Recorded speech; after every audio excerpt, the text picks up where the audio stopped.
महंगाई के इस दौर में जिला इंतजामिया की जानिब से लगाया गया सस्ता बाजार किसी नेमत से कम नहीं। चिन्नौर के शहरियों की बड़ी तादाद सर्दी के लिबास खरीदने के लिए इन सस्ते बाजारों का रुख भी कर रही है।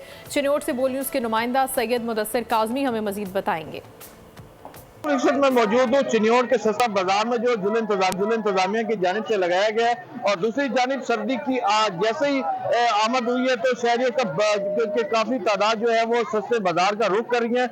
ये शहरियों से जानते हैं कि वो सस्ते से क्या कहना चाहिए। जी बताइएगा, सस्ते बाजार में और आम मार्केट में कोई फर्क महसूस हो रहा है? बहुत ज्यादा फर्क महसूस हो रहा है। जो मार्केट में बाजार 1500 रुपए की चीज है वो यहाँ पे आप 300-400 रुपए में ले सकते हैं।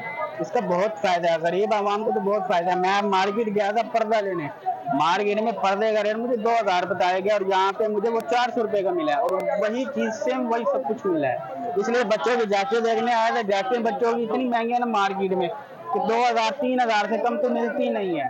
अब हम जैसे गरीब जो उनसे वो कहाँ जाएं, इसीलिए हम ये सस्ते बाजार में आते हैं और इस सस्ते बाजार का बहुत फायदा है। बिल्कुल, शहरियों का कहना है कि जो सस्ता बाजार है जिला इंतजामिया के जानिब से लगाया जाना महंगाई के इस दौर में किसी नेमत से कम नहीं है और शहरियों की बड़ी तादाद जो खसूसन जो है गर्म लिबास खरीदने में मसरूफ रहेंगी। सब्सक्राइब करें और बेल दबाएं ताकि कोई खबर रह न जाए।